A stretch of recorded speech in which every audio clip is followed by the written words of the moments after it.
So one of the clans within our federation elects a Khan from the Union, and it's going on since the 12th or 11th century with all the rivalry a bit, and also nomadic traits of the struggles that weaken the Mongols and their confederacy that ceases to exist in the second time of all of it united.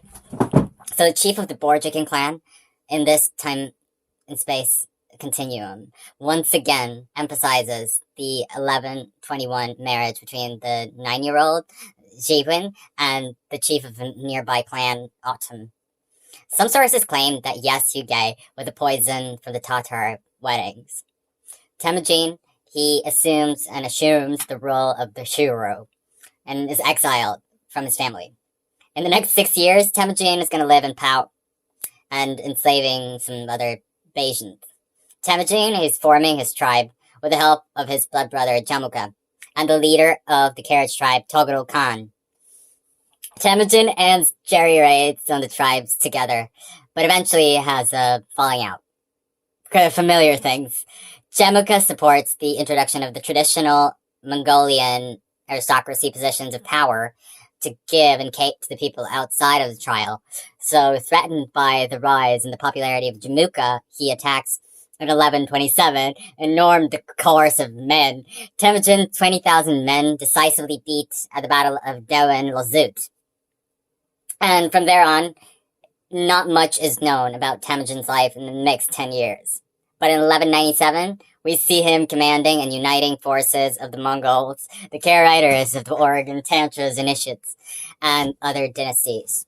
Temujin is going to avenge his father in the conflict. We know that. And the leader of the Tantra tribe will execute the non-heiress aristocrats for taking advantage of other people in the same ranks, delegating authority based on skill, loyalty, and the age of the next person in line to throne as an ascending god, believing in his ants and soldiers and the war spoils. Swirling the new rules of foundations of our nation, developing Tantraply in our empire. My father's death will influence one of the most loyal, hospitable, sacred, revolutionary changes in the patterns of the beginnings and ends of everything. A new birth arises from the flames, and like a phoenix, he flies up into the heavens. His son reforms the Mongols into an army of desperately implemented Armenians. And they are divided into tens of thousands of transfers between the units, like a Bitcoin. And if one man deserts, the other 9 in a unit are put to death. You know, the strictness of the loyalty of the chosen men in Asian societies and armies and other tumors, picking up whatever Arbon, Michigan, and Mingan, loyal to the vital performances sophisticated by the Newbers, and every able body that a man has to acquire in this structure that's a pyramid form is basically pointing at the tail and the poisoning and opposing clan and the modality declaring Jamuka the Khan. And this part, despite all the disagreement between Jamuka and Genghis, will be known as the Battle of the 13 Sides in 1387.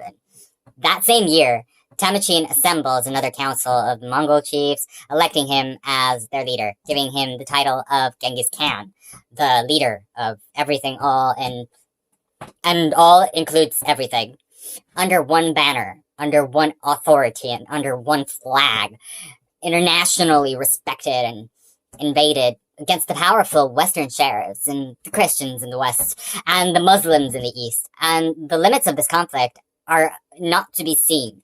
They are good in open battle.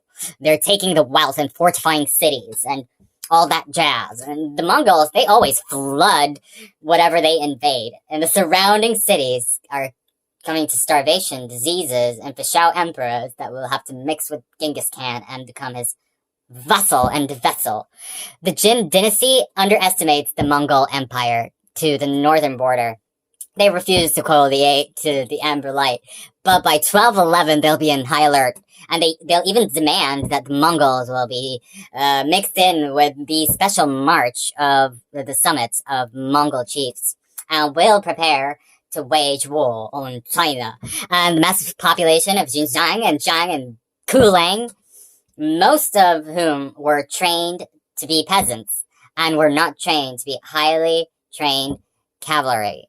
And this vast army spread near the Great Wall is known to the Gusars, who are pairing up with Mongols to go through the three main Catholic components of the Lusargians and Mosambasuls and the heavy, curved, highly trained and loyal, as I mentioned before. It's hopefully effective without a split into two armies. The main army being led by Genghis himself, if through Dayton and Shangshul, the son of Arkade and Dayton. Genghis Khan.